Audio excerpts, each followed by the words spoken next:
Understanding your customer's buyer journey is really important. And actually creating a buyer journey artifact is super helpful in helping your team understand the different steps in your customer's buyer journey. So we'll talk about how you can create that today. So there are 5 main steps in building a buyer journey.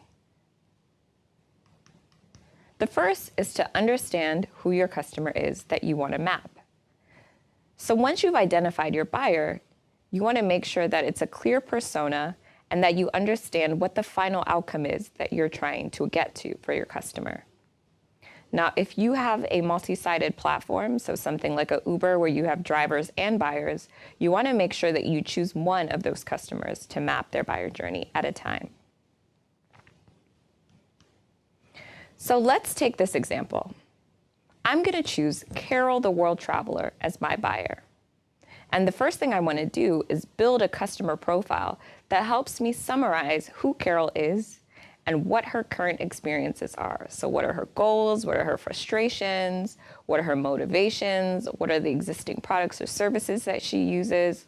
All of that is context into the buyer journey. Second, once I've identified Carol as my customer, next I want to identify the steps. So these are the customer jobs or the specific actions that she takes at each stage of the buyer journey.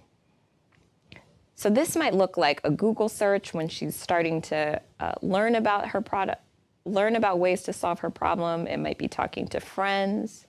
Now, if you're building out your list of customer actions, you have to also remember that when customers are being expected to take too many actions to achieve their goal, they might potentially fall out of the process. And that's where you could come in the future, where you're defining your experience. You could start to think about ways that you could make that shorter. But that's just a tip.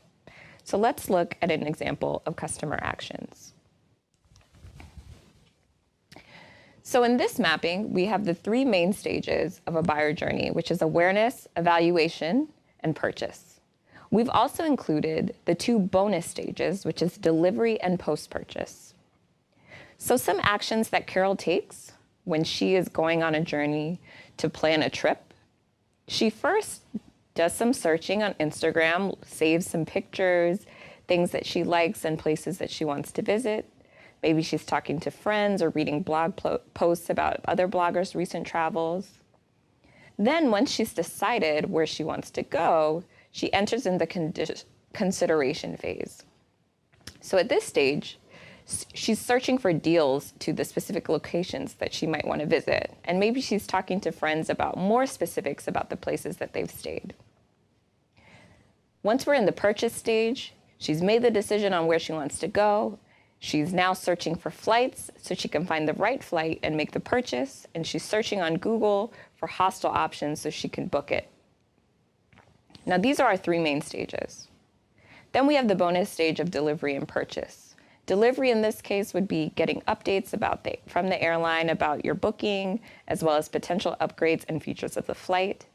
And post-purchase would be that evolution, where now, instead of just getting updates about the airline and changes in your flight, maybe you're getting a welcome email from the company or from a support group for female travelers. And it's kind of changing the relationship and helping funnel you into a new experience with whatever service. So once you've done that, step 3 is to understand at each of those stages, what are some questions or thoughts that Carol is having? Understanding how your customers think at different stages will give you insight into how you should help them or step in and make their experience better. Every action that your customer takes is motivated by an emotion, and so it's important for you to understand that. Now, if you don't get that out of a customer interview, you can make some assumptions, but you always want to go back and validate those assumptions. Knowing this is going to help provide you the right context for knowing what content you need to present to your customers in those different stages of the buyer journey. So let's go back to our example. So now we're filling in the questions and thoughts against Carol's actions. So maybe she has a lot of questions, so she's a little bit confused at some stages. Or maybe, as we can see at the purchase space, she's super excited that she got a great deal. Those are the types of motivators that help understand the types of offerings that your customers are going to want to see when they're interacting with different vendors, different websites that all relate to their buyer journey. Now, step 4 is a really important one. It's touch points.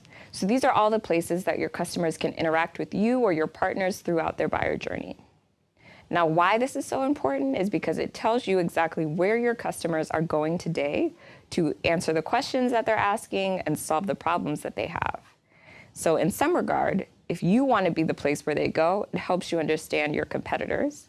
It also helps you know if you're going to utilize other channels, where you need to build partnerships so that you can get your message across.